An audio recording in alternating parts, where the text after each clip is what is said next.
एक कुएं में बहुत से मेंढक रहते थे। उनके राजा का नाम था गंगदत्त। गंगदत्त बहुत झगड़ालू स्वभाव का था। आसपास 2-3 और भी कुएं थे, उनमें भी मेंढक रहते थे। हर कुएं के मेंढकों का अपना राजा था। हर राजा से किसी न किसी बात पर गंगदत्त का झगड़ा चलता ही रहता था।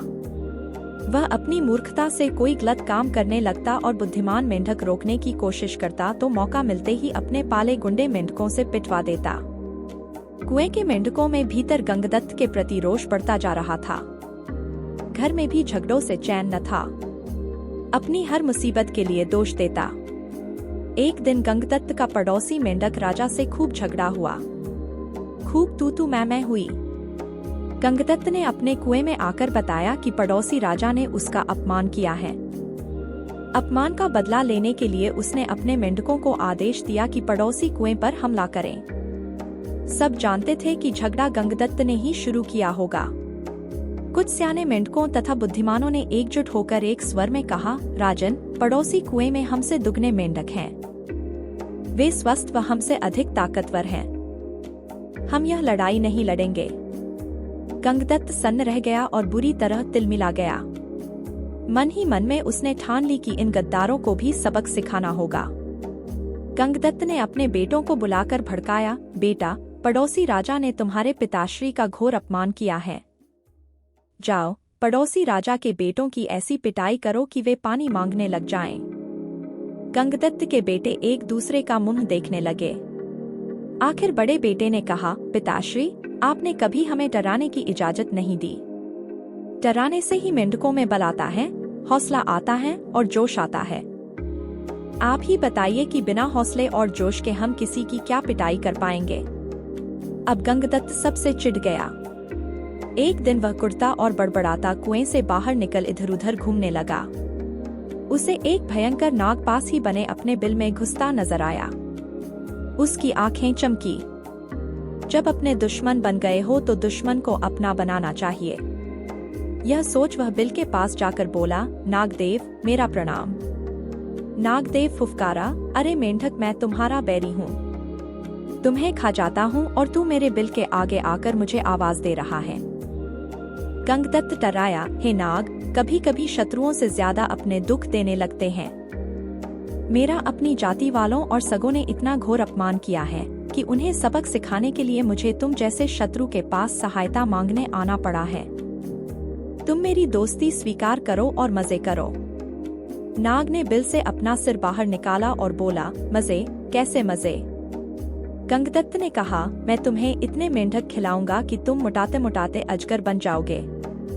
नाग ने शंका व्यक्त की, पानी में मैं जा नहीं सकता। कैसे पकड़ूंगा मेंढक? गंगदत्त ने ताली बजाई, नाग भाई, यही तो मेरी दोस्ती तुम्हारे काम आएगी। मैंने पड़ोसी राजाओं के कुओं पर नजर रखने के लिए अपने जासूस मेंढकों से गुप्त सुरंगें खुदवा रखी हैं। हर कुएं तक उनका रास्ता जाता है। सुरंगें जहां मिलती हैं, वहां एक कक्ष है।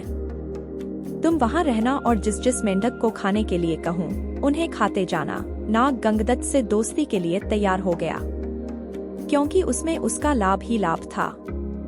एक मूर्ख बदले की भावना में अंधे होकर अपनों को दुश्मन के पेट के हवाले करने को तैयार हो तो दुश्मन क्यों न इसका लाभ उठाए। नाग गंगदत्त के साथ सुरंग कक्ष में जाकर बैठ गया। गंगदत्त ने पहले सारे पड़ोसी मेंढक राजाओं और उनकी प्रजाओं को खाने के लिए कहा। नाग कुछ सप्ताहों में सारे दूसरे कुओं के मेंढक सुरंगों के रास्ते जा जाकर खा गया। जब सब समाप्त हो गए तो नाग गंगदत्त से बोला, अब किसे खाऊं? जल्दी बता। 24 घंटे पेट फुल रखने की आदत पड़ गई है। गंगदत्त ने कहा, अब मेरे कुएं के सभी सियानों और बुद्धिमान मेंढकों को खाओ। वह खाए जा चुके तो प्रजा की बारी आई। गंगदत्त ने सोचा, प्रजा की ऐसी तैसी हर समय कुछ न कुछ शिकायत करती रहती है।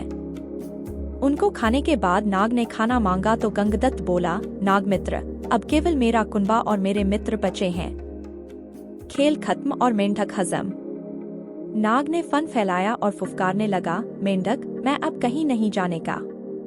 तू अब खाने का इंतजाम कर वरना हिस। गंगदत्त की बोलती बंद हो गई। उसने नाग को अपने मित्र खिलाए, फिर उसके बेटे नाग के पेट में गए। गंगदत्त ने सोचा कि मैं और मेंढकी जिंदा रहे तो बेटे और पैदा कर लेंगे। बेटे खाने के बाद नाग फुफकारा, और खाना कहाँ है? गंगदत्त ने डरकर मेंढकी की ओर इशारा किया। गंगदत्त ने स्वयं के मन को समझाया, चलो बूढ़ी मेंढकी से छुटकारा मिला। नई जवान मेंढकी से विवाह कर नया संसार बसाऊंगा। मेंढकी को खाने के बाद नाग ने मुंह फाड़ा, खाना। गंगदत्त ने हाथ जोड़े, अब तो केवल मैं बचा हूँ, तुम्हारा दोस्त गंगदत्त। अब लौट जाओ। नाग बोला, तू कौन सा मेरा मामा लगता है, और उसे हड़प गया।